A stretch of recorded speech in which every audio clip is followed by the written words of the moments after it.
হঠাৎ করে এই মুকুন্দওয়াতে আসার প্রয়োজন হলো, তাই মুকুন্দওয়াতে চলে আসলাম। এটা আমাদের বেলকুচি শহরের একটা প্রাণকেন্দ্র। এখানে এভরিথিং সব এ টু জেড সবই পাওয়া যায়।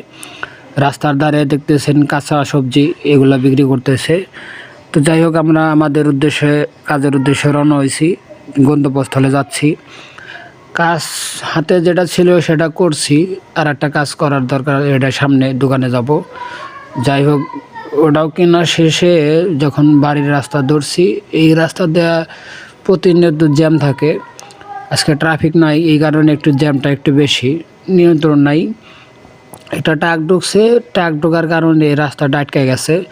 সামনে পিছনে ভ্যান এগুলো আটকে গেছে, কোনো ভ্যান যাইতেও পারতেছে না, আসতেও পারতেছে না, শুধুমাত্র এই একটা ট্রাক থাকার কারণে।